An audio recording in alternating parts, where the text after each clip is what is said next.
This will be the only video you ever needed for your FMG purpose.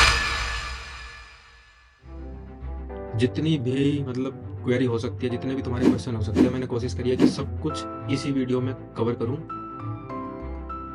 तो पहला point, ये video बहुत लंबी होने वाली है, ठीक है। दूसरा इंपॉर्टेंट जो सबसे है, अगर कोई पॉइंट तुम्हें इररिलेवेंट लग रहा है या तुम्हें उसका कोई डाउट नहीं है तो तुम उस पॉइंट को स्किप कर जाओ, ठीक है। हर चीज देखने की जरूरत नहीं है, जो तुम्हारे काम की चीज है वो देखो और स्किप कर जाओ।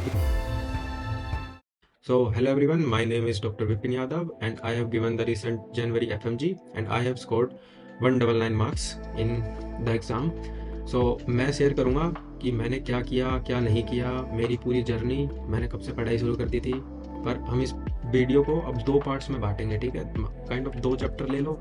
एक वो बच्चे हैं जो फर्स्ट से लेकर 4th ईयर तक के हैं, ठीक है, और 5th ईयर के फर्स्ट सेमेस्टर में है, उनके लिए चैप्टर 1 है, उनको सिर्फ चैप्टर 1 पे ध्यान देना है। जो चैप्टर 2 है वो उन बच्चों के लिए है जो अपने फाइनल ईयर के या फाइनल सेमेस्टर में है, या जो इंडिया आ चुके हैं, है ना, जो तैयारी कर रहे हैं जून जुलाई में। तुम अगर अभी देख रहे हो वीडियो, कोई 5th ईयर में हो, तो कोशिश करना दोनों पार्ट सुन लो। तो सबसे पहली चीज जो आती है कि भाई हमें पढ़ना है, तो पढ़ना कहाँ से है।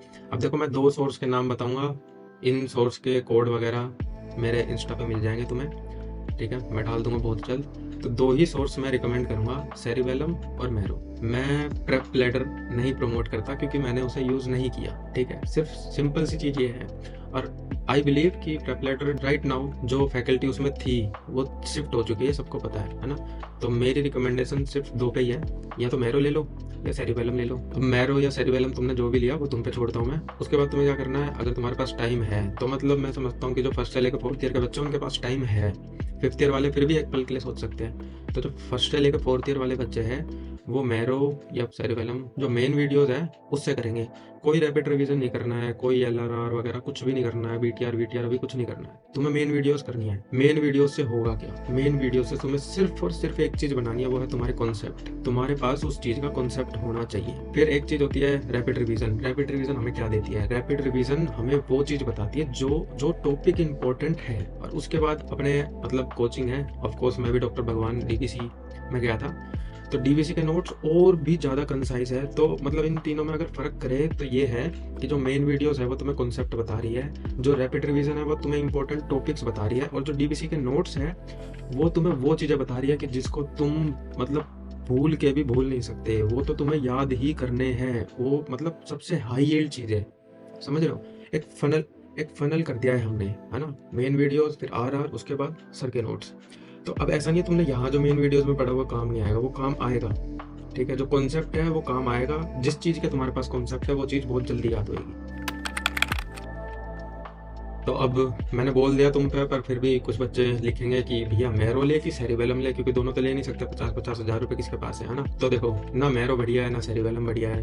अगर तुम ऐसा कर सको, तुम्हारे कोई 2 दोस्त हो, एक मैरो ले लो एक सेरिबेलम ले लो। तो मैं अभी तुम्हें best faculty according to me, ठीक है, मैंने काफी रिसर्च करी है और ज्यादातर वो है जिससे मैंने पढ़ाई करी है, ठीक है। मैंने मैरो पूरा पढ़ा है तो मुझे पता है उसमें से कौन टीचर बेस्ट है। हो सकता है तुम्हें ना लगे, पर जो मेरे हिसाब से मैं तुम्हें बता रहा हूँ, ठीक है। इसमें एक आधे प्रेप लेटर के मिल सकते हैं, बाकी मैरो में है ज़्यादातर और सेरिबेलम में। तो कोई भी 2 दोस्त हो, वो 2 दोस्त अपने ले लो, एक मैरो ले लो एक सेरिबेलम ले लो।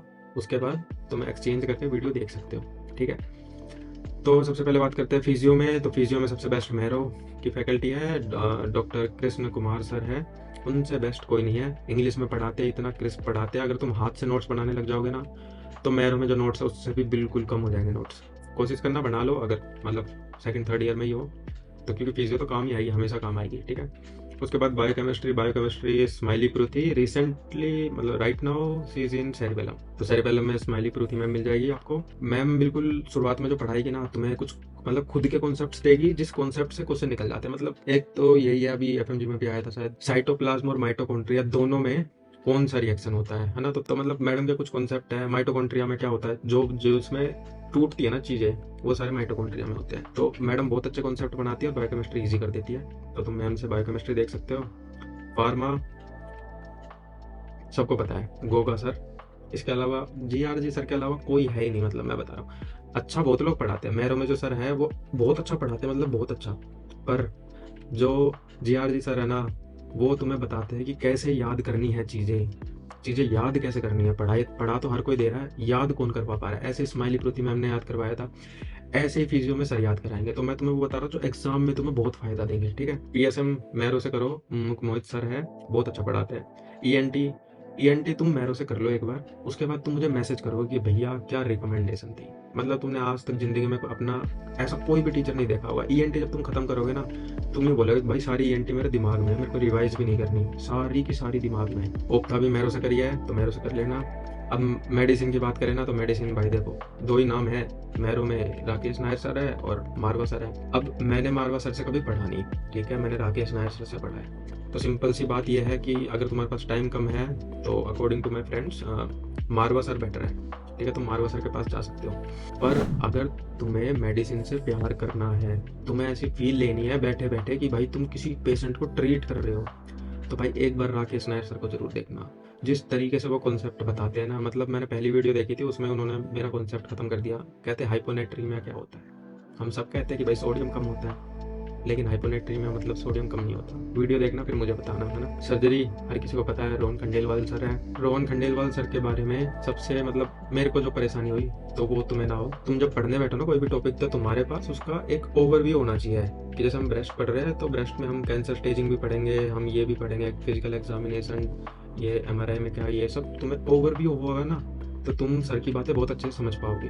सर समझाते अच्छा है, लेकिन एक वो माइंड मैप सा बनता है ना, वो माइंड मैप नहीं बन पाता मेरा। देन होप्स गायनी साक्षी अरोरा मैम बेस्ट है, वो मतलब बोलने की जरूरत ही नहीं है। फोरेंसिक में मैरो में एक नए सर आए हैं, मेगेंड्रन जे करके सर है, भाई वो बहुत बढ़िया पढ़ाते हैं।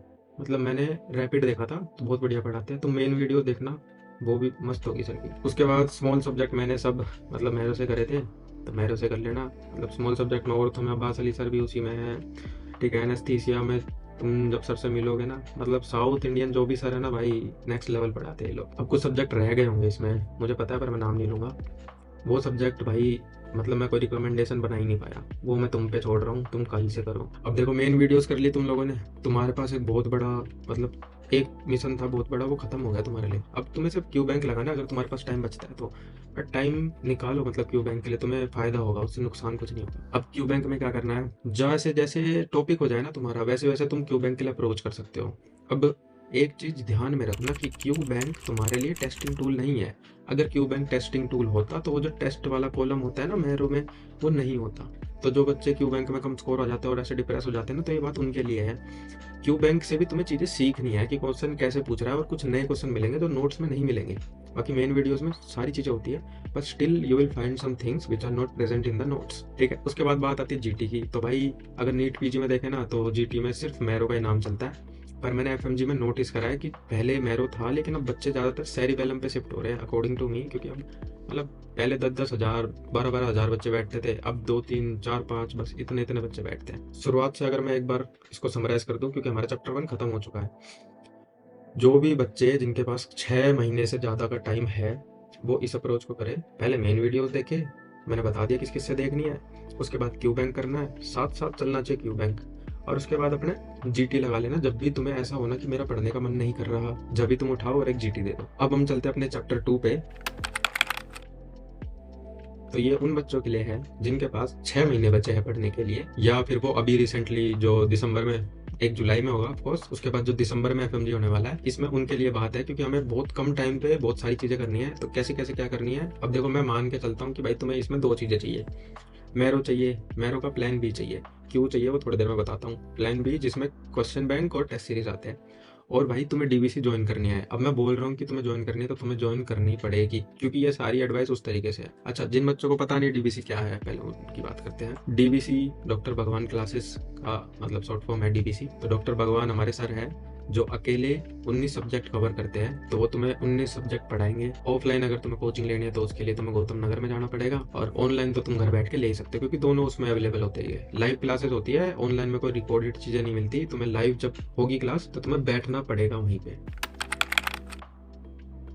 तब मैंने बोला डीबीसी ज्वाइन करनी है, तो डीबीसी क्यों ज्वाइन करनी है उसके बारे में बात करते हैं। तो बहुत सारे रीजन है, मैं तुम्हें सारे रीजन बता देता हूँ। सबसे पहला है कि भाई सबसे कम फीस है, ठीक है, 24,000 फीस है, और तुम मेरा नाम लेके जाओगे ना तो तुम्हें शायद ही डिस्काउंट मिलेगा।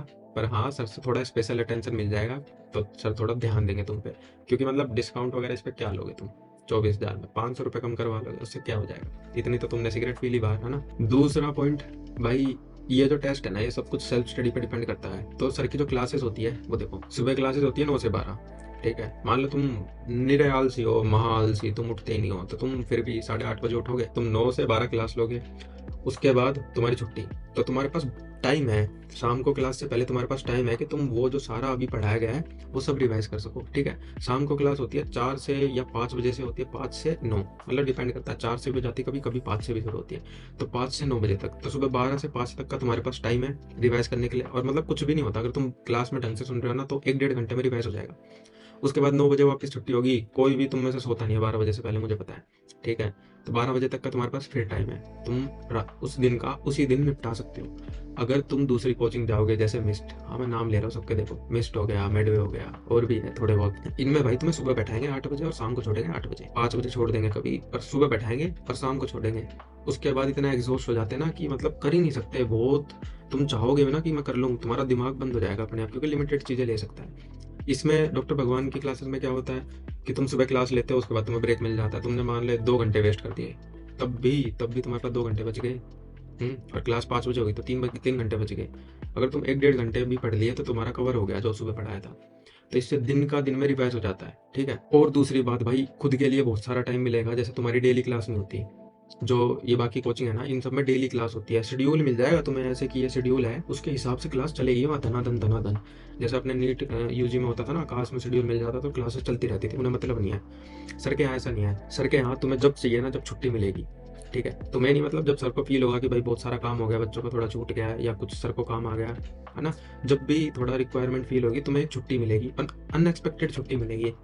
तो तुम्हें बस एक गलती नहीं करनी है जो सब बच्चे करते हैं, तुम्हें उस छुट्टी को वेस्ट नहीं करना है। अगर तुमने उस छुट्टी को वेस्ट कर दिया ना, मतलब मैं खुद डिसिप्लिन हुई इतना, मैंने भी कुछ छुट्टियां वेस्ट कर दी है, तो तुम्हें बस एक ही काम नहीं करना, वो छुट्टी वेस्ट नहीं करनी है। जिस दिन छुट्टी हो गई उस दिन तुम्हें और अच्छे से ज़्यादा टाइम लगा के पढ़ना है, तुम्हें अपना बैकलॉग कवर करना है, और तुम एक्स्ट्रा जो रिवाइज कर सकते हो तुम रिवाइज कर सकते हो। जो बच्चे आगे निकलते हैं ना, 200-200 ऊपर चले जाते हैं मार्क्स, तो वो बच्चे यूज करते थे। और भाई कोई सोच रहा हो कि भाई मेरे को तो 150 लाने, मेरे को तो 200 लाने ही नहीं है, तो भाई तेरे को तो बिल्कुल पढ़ने की जरूरत है, क्योंकि तू सोच ही 150 पे रहा है, तो तू ये समझ तेरे को कितनी मेहनत की जरूरत है। अपना जो टारगेट है ना, कम से कम 200 से 250 के बीच में रखना, लिख लेना। मतलब मैंने एक जगह लिख रखा था कि मेरा ये टारगेट है। अब मैं ये नहीं बोल रहा कि लिखने से वो अचीव हो जाएगा, पर उसको लिख लेना, और वो 200 के ऊपर होना चाहिए, उस हिसाब की तैयारी करनी है। तो 80% बच्चे छुट्टियां वेस्ट करेंगे, तुम्हें वेस्ट नहीं करनी है। जब भी सर छुट्टी दे, अपना पढ़ाई करो बैठ के, 2 से 3 घंटे मौज मस्ती कर लो, वो कोई दिक्कत नहीं है छुट्टी वाले दिन, लेकिन बाकी के घंटे पढ़ाई प्रोडक्टिव होने चाहिए तुम्हारी। तीसरा रीजन भाई ये है कि सर भी एक एफएमजी है, ठीक है।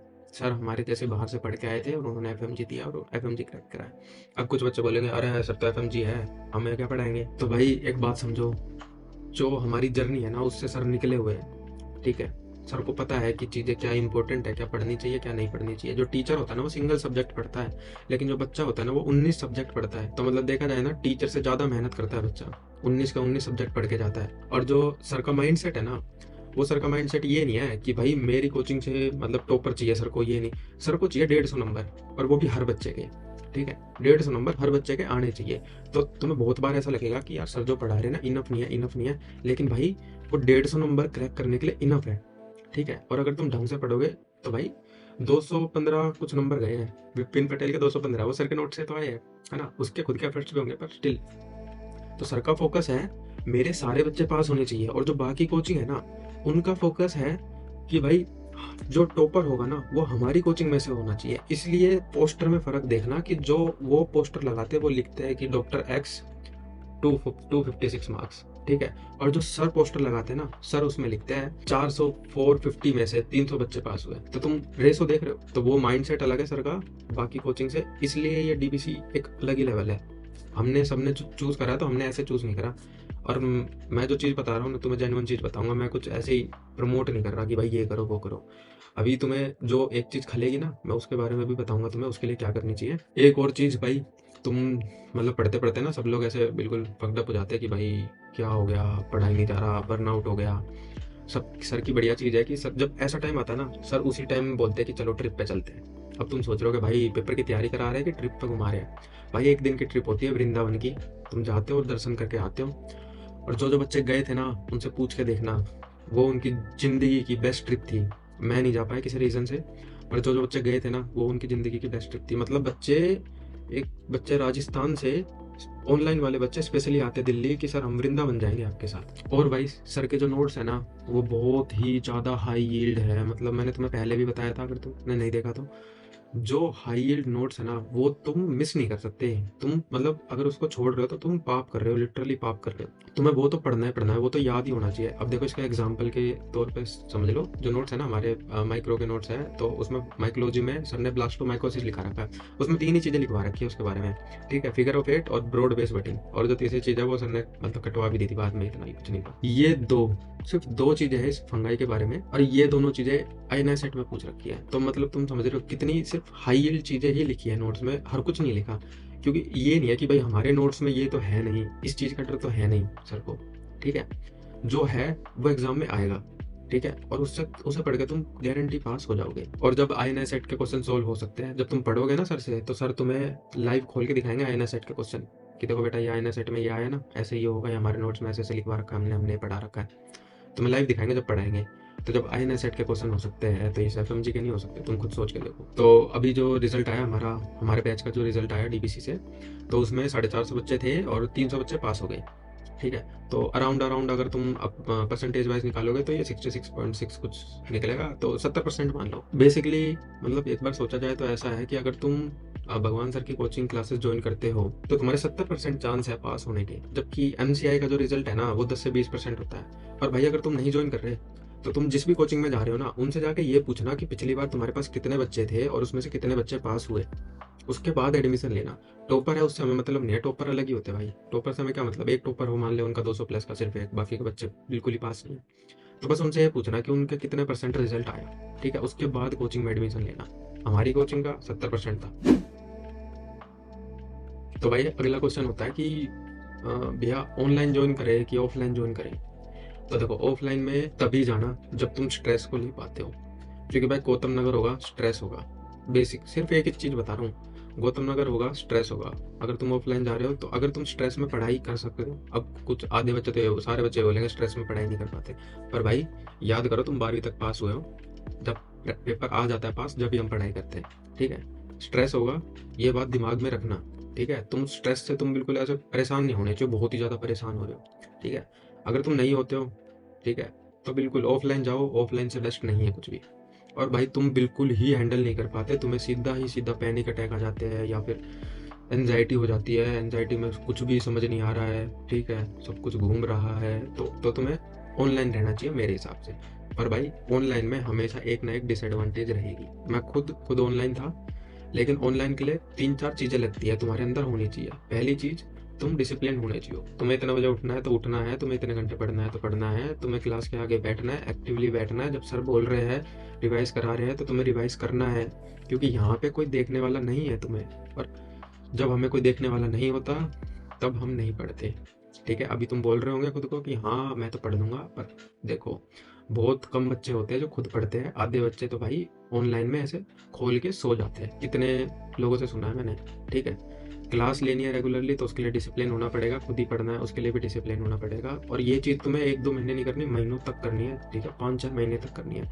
तो अगर तुम खुद पे काबू है इतना और डिसिप्लिन रह सकते हो, तो ही ऑनलाइन शिफ्ट होना, नहीं तो ऑफलाइन जाओ। ऑफलाइन में हमेशा ज़्यादा फायदे हैं। और जो ऑनलाइन है भाई, उसमें 100 डिस्ट्रैक्शन होती है। तुम घर पे बैठे हो, कोई आ गया, ठीक है। ऑफलाइन में तुम भाई सर के पास बैठे हो, तुम एक बार इधर उधर देख के दिखाओ, सर तुम्हें वही बीचों बीच क्लास के खड़े करके क्वेश्चन पूछेंगे, तो तुम मतलब है ही नहीं चांस तुम्हारा, ठीक है, तुम इधर उधर देखो। और एक होता है कि जब हमारे सराउंडिंग में सब पढ़ रहे होते हैं, तो हम भी पढ़ते, तो वहाँ सब पढ़ रहे होते तो हम भी पढ़ेंगे। पर फिर बोल रहा हूँ, स्ट्रेस होगा, उसको हैंडल करना आना चाहिए, ठीक है। क्योंकि बहुत बच्चों ने अपना रिजल्ट खराब कर लिया स्ट्रेस की वजह से।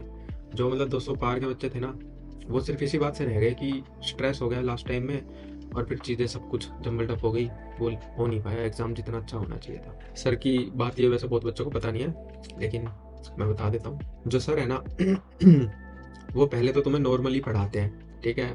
मान लो मेन वीडियोस जैसे मान लो उसको, कि तुम्हें नॉर्मली पढ़ाते हैं। उसके बाद जब हमें एग्ज़ाम की डेट मिल जाती है ना जिस दिन, है ना, उसके बाद हमारे पास टाइम बचता है, उसके हिसाब से रिवीजन शेड्यूल होता है। तो मतलब हमारा पता है कितनी बार रिवीजन हुआ था, एक बार मेन बार पढ़ा दिया था हमें, उसके बाद सेकंड रिवीजन चला था, वो सेकंड रिवीजन इतनी स्लो चला था ना, इतनी स्लो कि जैसा लग रहा था पहली बार पढ़ रहे हैं। बस में फ़र्क ये था कि पहली बार में सर अपने हाथों से खुद नोट्स लिखते हैं और धीरे धीरे पढ़ाते हैं। रिवीजन में सर नोट्स लिखते नहीं है, सर रिवाइज बहुत बार कराते हैं। लिखना वाला जो टाइम है ना वो बच जाता है, और सर रिवाइज कराते हैं एक ही चीज़ को बार बार, जिससे कि तुम्हें चीज़ें याद हो जाती है। दूसरी बार हुआ, फिर हमने 10 दिन में एक रिवीजन करा, और फिर हमने आखिरी के 4 दिन में एक रिवीजन करा, हमने 4 रिवीजन करे। ठीक है, ये जो हम 3-3 4-4 बजे तक बैठ के पढ़ रहे थे ना, ये वो आखिरी के दिन है ना, मतलब ये जो 10 दिन वाला है ना, ये, क्योंकि इसमें फिर चीज़ें फनलिंग भी हो जाती है कि भाई ये सब इम्पोर्टेंट है, लेकिन इसमें से भी क्या इम्पोर्टेंट है। सर मतलब यहाँ तक बताते हैं कि अगर किसी बच्चे का ये याद नहीं रह रहा ना, तो वो बच्चा बस ये याद कर ले। मतलब तुम ये लगा लो, साइकेट्री में क्वेश्चन यूँ बोलेंगे कि एक तो बेटा तुम्हें ये आंसर लगा के आना है, दूसरा आंसर ये लगा के आना है, क्वेश्चन कुछ भी हो तुम्हें आंसर ये लगा के आना है। सर ने बताया था कि अगर एलएसटी ऑप्शन में आया है तो वो इसलिए आया है क्योंकि वो सही आंसर है। ऐसे न जाने कितनी चीजें बताई है सर ने, ठीक है, जो मतलब नेक्स्ट लेवल है। और भाई कौन सी कोचिंग ऐसे रिवीजन करवाती है, मेरे को ये बता दो। कोई सी कोचिंग इतनी बार रिवीजन नहीं करवाती। ठीक है, हमें सर ने 4 बार रिवाइज करवाया, 4, जिसमें से सिर्फ जो आखिरी बार है ना, जो 4 दिन के अंदर करवाया था, वो कंसाइज था, बस वो कंसाइज था, बाकी कंसाइज नहीं था। तो अब बात कर लेते हैं। मैंने तुम्हें बोला था कि भगवान सर की कोचिंग लेनी है, तो मैंने बता दिया क्यों लेनी है। ठीक है, तुम किसी और कोचिंग पे जाना चाहते हो बिल्कुल जाओ भाई, कोई दिक्कत नहीं है। ठीक है, मेरे को कोई कमीशन नहीं मिल रहा सर के, ये बस प्रेम है सर के प्रति, इसलिए मैं बता रहा हूँ तुम्हें, और जो सच्चाई है मैं वही बता रहा हूँ। मैं कुछ बढ़ा चढ़ा के, मतलब मैंने एक भी बात बढ़ा चढ़ा के नहीं बोली है। कोई किसी को अगर लग जाए कि भाई भैया आपने बोला था पर ये तो है नहीं, तो मिल लेना मेरे से, बता देना मेरे को, कोई दिक्कत नहीं है। बिल्कुल एक बात भी मैंने ऐसी नहीं बोली बना के। अब मैंने दूसरी चीज़ बोली थी, मैरो का प्लान बी लेना है, जिसमें तुम्हें क्यू बैंक मिलेंगे और टेस्ट सीरीज मिलेगी। अब इसका मैरो मैरो ही क्यों बोल रहा हूँ मैं, कुछ क्वेश्चन होते हैं उसके आंसर कुछ कुछ लगे होते हैं, जैसे टेलीग्राम पे मिल जाएंगे तुम्हें, उसका आंसर कुछ और लगा हुआ है। ऐसे ही ट्रैप लेटर में बहुत से क्वेश्चन है जिसका आंसर गलत लगा हुआ है, PYQ का कुछ आंसर गलत लगा हुआ है ना। जब हम पढ़ते हैं हमें ये चीज़ें मिलती है, तो मैरो में बहुत कम होता है, बहुत कम चांसेस है कि तुम्हें कोई गलत आंसर मिलेगा, क्योंकि गलती से तुमने वो गलत आंसर याद कर लिया और तुम जाके एग्जाम में वो क्वेश्चन आ गया बाई चांस, तो तुम्हारा गलत हो जाएगा ना, कॉन्सेप्ट ही गलत बन जाएगा, फिर दिक्कत हो जाएगी। सबसे कम गलत आंसर है, और ये एक्टिवली मतलब एक्टिव है बहुत। इनको अगर तुम रिपोर्ट करोगे ना तो ये तुम्हें रिप्लाई करता है। मतलब जब मैं तैयारी कर रहा था तो 2 क्वेश्चन तो मैंने रिपोर्ट मारे थे कि भाई इसका आंसर ये नहीं होगा, ये होगा, इस वजह से होगा। तो इनने मेरे को रिप्लाई जब भी कर दिया अगले दिन कि thank you for pointing out the mistake, हम इसको करेक्ट करेंगे। और भाई किसी के पास कोई और ऐप है तो ये नहीं है कि भाई उसको अब बेचोगे, दूसरा खरीदोगे। मैं बहुत पहले से मैरो यूज़ कर रहा हूँ, मेरे को उसका प्लेटफॉर्म बहुत फ्रेंडली लगता है, तो इसलिए मैं मैरो ही रिकमेंड करता हूँ। तो अब मैं मान रहा हूँ इंडिया में आ गया, हमने प्रॉपर FMG के लिए तैयारी करनी शुरू कर दी है। तो मान लो दिसंबर में पेपर है, तो 2 महीने निकाल दो, नवंबर दिसंबर, ठीक है, 2 महीने निकाल दिए हमने। बाकी के जो बचे, जून जुलाई अगस्त सितंबर अक्टूबर, ठीक है, ये जो बचे, इसमें तुम्हें कैसे कैसे क्या क्या पढ़ना है, मैं उस बारे में बात, नवंबर और दिसंबर के बारे में हम थोड़ी देर बाद बात करेंगे। तो भाई सबसे पहले तुम्हें जो काम करना है वो तुम्हें अपना एक स्लीप का शेड्यूल फिक्स करना है। 6 घंटे की नींद लो, कोई दिक्कत नहीं है, तुम 3-4 घंटे कुछ सोने की जरूरत नहीं है, 6 घंटे सो। मैं 6 घंटे सोता था। कितने बजे सोना है, मैं पहले देखो 12 बजे सोता था, 6 बजे उठता था। फिर कुछ टाइम बाद मेरा शेड्यूल ऐसा हो गया कि मैं रात को पढ़ रहा हूँ, 3-4 बजे तक पढ़ रहा हूँ, उसके बाद उठ मतलब सो रहा हूँ। 9 बजे क्लास होती थी, तब मैं 3-4 बजे इसलिए सोता था कि भाई 3-4 बजे सोऊंगा, 9 बजे तो क्लास है, 9 बजे तो उठना ही पड़ेगा चाहे कितनी नींद आ रही हो। क्योंकि पहले क्या होता था, 11-12 बजे सोया, 6 बजे कई बार ऐसा होता था कि यार मन नहीं कर रहा उठने का, या आँख ही नहीं खुली, अलार्म ही नहीं सुनाई दे रहा है ना। तो फिर मैंने 3-4 बजे सोना शुरू कर दिया था, और काफ़ी टाइम तक मैं 3-4 बजे सोता था, और 9 बजे जैसी लिंक आती थी वैसे उठना ही पड़ता था। तो तुम्हें क्या करना है, अपने अकॉर्डिंग जो तुम्हें सूटेबल लगे, एक 6 घंटे का स्लॉट डालो अपने टाइम टेबल में और उसको फिक्स करो। मैं जो अपना शेड्यूल है प्रॉपर, उस पर गूगल कैलेंडर होता है ना, उस पर बनाता था, मेरे फ़ोन में रहता था, और वो प्रॉपर था कि भाई हर घंटे का उसमें था कि इस घंटे ये करना है, इस घंटे जिम जाना है, इस घंटे सोना है, इस घंटे खाना है, इस घंटे नहाना है। सब कुछ फिक्स कर रखा था मैंने अपना गूगल कैलेंडर में। अब देखो, एक चीज़ तुमने फिक्स कर ली और एक चीज़ सर ने फिक्स कर दी, तो तुम्हारा टाइम टेबल काफ़ी हद तक फिक्स हो गया। ठीक है, सोने का शेड्यूल तुमने फिक्स कर लिया, उसके बाद क्लास तो तुम्हें पता ही है 9 से 12 होगी, और 4 या 5 से लेकर 9 बजे तक होगी। अब इसके बीच में जो टाइम बच गया है उसमें तुम्हें सिर्फ पढ़ाई करनी है। ठीक है, 6 महीने के लिए सोचो, जैसे तुम वनवास पे गए हो, जैसे राम जी वनवास पे गए थे, वैसे तुम भी वनवास पे हो 6 महीने के लिए। तुम्हें कुछ नहीं करना है इसके अलावा, क्योंकि भाई जब रिजल्ट आ जाएगा ना, मतलब अलग ही लेवल की फील होगी। मतलब जो एक सर से किसी ने बोझ हटा दिया हो, ऐसा लगेगा, तुम बिल्कुल फ्री हो, तुम जो चाहते हो वो कर सकते हो। वो मतलब एक बार सोचना, ठीक है, सिर्फ 6 महीने की मेहनत है, उसके बाद नहीं है ना, सिर्फ 6 महीने। तो 6 महीने के लिए तुम्हें सिर्फ पढ़ाई करनी है। तो जो क्लास के बीच में टाइम है, जाओ खाना खाओ, ठीक है, और जो बाकी का टाइम बचता है उसमें पढ़ो। अब इसमें सिर्फ मैं एक इंपॉर्टेंट चीज बता रहा हूँ, वो ध्यान से सुनो। अभी हम स्टार्टिंग फेज में हैं, ठीक है, ये नवंबर दिसंबर का शेड्यूल नहीं बता रहा मैं, तो अभी हम स्टार्टिंग फेज में हैं। तो कम से कम 1 घंटा और ज्यादा से ज्यादा 2 घंटा खुद के लिए निकालो। अब ठीक है, खुद के लिए निकालो मतलब कि तुम बर्नआउट नहीं होगे। कुछ बच्चे होते हैं जो पहले और दूसरे महीने में 2 महीने तक लगातार इतनी तगड़े तरीके से तैयारी कर रहे हैं ना, कोई इन्हें देख ले तो बोले भाई टॉप करेंगे ये। पर फिर क्या होता है, उनका डिक्लाइन शुरू हो जाता है जैसे जैसे एग्जाम पास होता है। हमें वो नहीं चाहिए। हमने गाड़ी फर्स्ट गियर में चलाई है, सेकंड लगा देंगे, धीरे धीरे थर्ड फोर्थ फिफ्थ सिक्स, ठीक है, ऐसे गियर लगेंगे। वो बताऊंगा मैं कब कैसे चीजें चेंज करनी है, लेकिन अभी शुरुआत हुई है। नई नई क्लास है, नई नई क्लास में थोड़ा थोड़ा पढ़ाया जाता है, उसको पढ़ो, ठीक है, जो भी टाइम मिल रहा है, और अपने लिए टाइम निकालो। मैं भाई 1 घंटे में खाना खाता था, और उस 1 घंटे में मैं कोई भी वेब सीरीज वगैरह देखता था या मूवी देखता था। मूवी तो मत देखो कि 3 घंटे की होती है, वेब सीरीज देखो 1 घंटे का होता है, खत्म हो जाता है। मैंने तो सीओडी भी खेला हुआ है, कई महीने भर मैंने सीओडी खेला है। मैं अपने जिम भी जाता था। तो शुरुआत में धीरे चलो, ठीक है, कोई दिक्कत नहीं है, बस बर्नआउट नहीं होना, पढ़ाई करनी है। अब ये नहीं कोई सीओडी खेल रहा है और भाई मूवी देख रहा है कि भैया ने बोला था। पहले पढ़ाई करो, जब पढ़ाई हो जाए दिन भर की पूरी, उसके बाद ये जो टाइम बचे उसमें ये चीजें करनी है। तो ठीक है, मैंने तुम्हें सब कुछ बता दिया ना, बर्नआउट नहीं होना है, बस ये चीज ध्यान रखना, क्योंकि ये इस चीज से कोई बच्चा रह जाता है ना तो बड़ा दुख होता है, ठीक है। और इसको अदरवाइज भी नहीं लेना है कि भाई अरे भैया ने बोल दिया अब तो हम मौज करेंगे, मौज है ना, ऐसा भी मत लेना, मेरा नाम मत लगाना ठीक है, कभी तुम मेरा नाम लगाओ भैया ने बोल दिया। मैं सिर्फ एक चीज बता रहा हूँ, बर्नआउट नहीं होना है तुम्हारा। जिस दिन तुम्हें लग रहा है ना बर्नआउट, टेक अ रेस्ट, कुछ भी करो, उस दिन रिलैक्स रहो। क्लास फिर भी नहीं छोड़नी है, क्लास हमें लेनी ही लेनी है, चाहे कुछ हो। हम बीमार हैं तो हम दवाई लेकर क्लास लेंगे, और हम नॉर्मल है तो हम नॉर्मल क्लास लेंगे। क्लास के बीच में नींद आ रही है तो हम कॉफ़ी बना के लाएंगे, खड़े होके क्लास लेंगे।